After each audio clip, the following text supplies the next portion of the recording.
Enuanom mechia mu nyina mejidisa mu hoye ane menso me hoye. So today I want us to look at extra 10 common chief phrases that may prove useful the next time that you are in Ghana.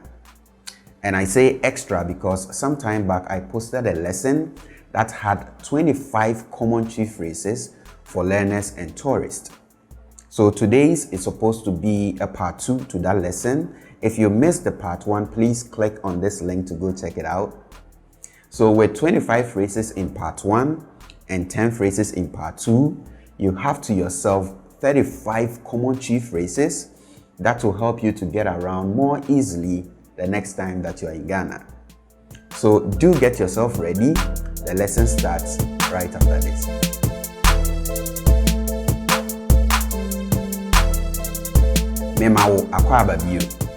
So let's go ahead and start with the first one, and we have what's say.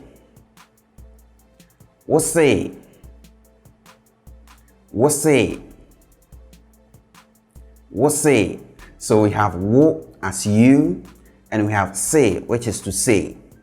So when we ask what say, literally we mean you say. So I remember back in high school, our English teacher used to punish us for asking you say instead of pardon. So I guess I now know where it came from. So we have what say, and you can also ask what's a DA? What's a DA? What's a DA? And you can also ask what's a saying? What's a saying? What's a saying? What's a saying? So the next one we have can no bio. Can no bio. Can no bio. Can no bio. So we have can, and it's nasal, okay? So it's not ka, it's can. I say it as though I'm squeezing my nose, okay? So you have ka, not ka. Ka means something else. We'll come to that. So we have ka, which is another form of to say. And then we have no, which is the object pronoun it. And then we have bio, which is again. Okay, so if you say kanu bio, literally you are saying say it again. All right, kanu bio. Kanu bio. But instead of this, you can also use timu. Timu. Timu. Timu. Let's go to the next one. We have enye she. Enye she. Enye she. Enye she. Enye she. So the first e is from eno, which is the subject pronoun it. All right. Followed by which is the negative marker, which means the verb that will follow this one will be in the negative form. All right, so the verb here is the to be verb ye. This is one of the to be verb forms in Chi. We'll come to the to be verb forms later, but this is one of them. So we have ye, which is to be. So in this case, it's been made negative. And then we have she, which is nothing. So we are saying, enya she, it's nothing. Okay? Enya she. Enya she. Enya she. Let's go to the next one. We have ehun nhia. Ehun nhia. Ehun nhia. Ehun nhia. Ehun nhia. So the verb here is hia, which means to need. Okay, to need. So I can say, for example, mihiao, I need you. Okay, mihiao. So if I want to make this negative, so if I want to say I don't need you, I need you, by the way. So if I want to say I don't need you, then I have to bring the negative marker before the verb here. And then we have mihiao. Mihiao. So ehun here, the before the verb here is the negative marker. So it means it's not needed, literally. All right, so we say ehun here to mean it's not important, it's not necessary, it's not needed. Ehun here. Ehun here. So let's say somebody pisses you off and you storm out in anger and you're going to beat up the person, and I grab hold of you. I can say ehun here jai. All right, ehun here jai. To the next one, we have enha wohu. Enha wohu. Enha wohu. Akusia enha wohu. Enha wohu. Enha wohu. So the verb here is ha, which means to worry. All right, so I can say uhamedodo. You worry me too much. Okay, uhamedodo. So the verb is ha, to worry, and we've made this negative with the n before it. So we have don't worry, and then we have wohu. Now, if you recall, we looked at reflexive pronouns back in the day. If you missed that lesson, please click on the link to go check it out. So reflexive pronouns are what you have in English as myself, yourself, himself, herself, ourselves, and all that.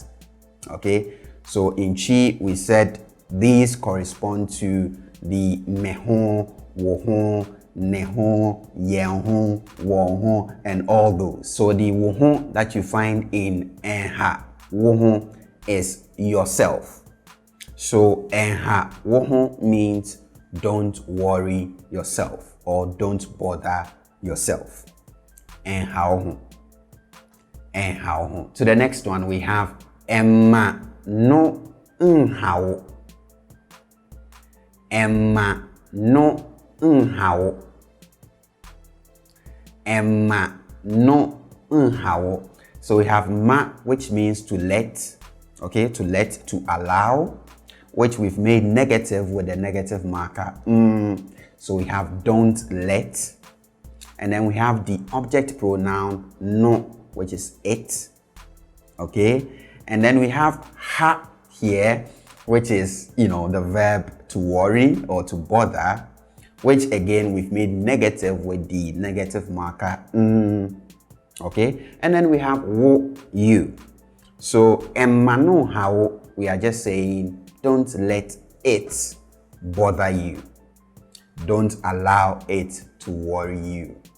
Emma no how. Emma no how. To the next one, we have mete wonka ache. Mete wonka ache.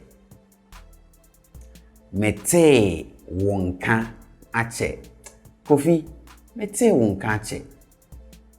Mete wonka ache. Mete wonka ache. So we have me, the subject pronoun I, right? And then the verb here is a phrasal verb, actually. It's te nka. And te nka literally means to feel. All right, to feel. So it is out of this phrasal verb that we get the noun atenka, feeling or emotion. Atenka. So tenka literally means to feel, but within this context, this means to hear from, to feel from. Okay, and then we have wo, which is you, and then we have ache. The che part means to keep long, to delay. So let's say I was expecting you to arrive at, say, 8 o'clock, and you arrived at 10 o'clock. I can say, wache, Amma, wache, wache, you've kept long. All right, so we have the che meaning to keep long or to delay. So mete wonka che means it's been a long time since I heard from you. Okay, mete wonka ache. So by this same logic, we can say mihun wo ache. Mihun wo ache. So all that we changed was the verb from te nka to hu, and hu means to see.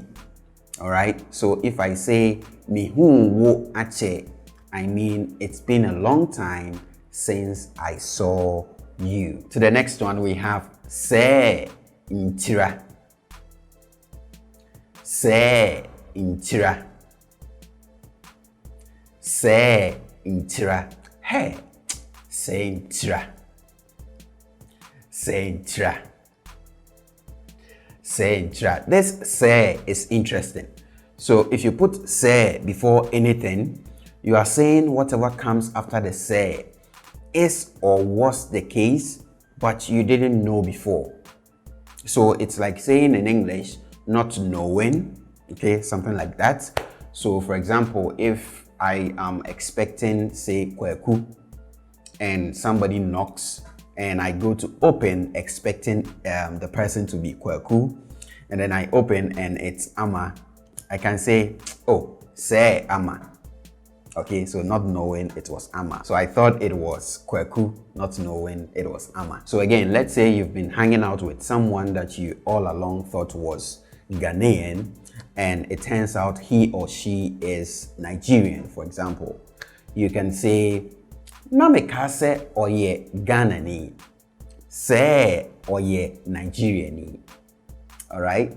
Na me ka se oye Ghanani, se oye Nigeriani. All right? So that is se. And then we have intira or inti. So inti is the short form, and then we have intira as the long form.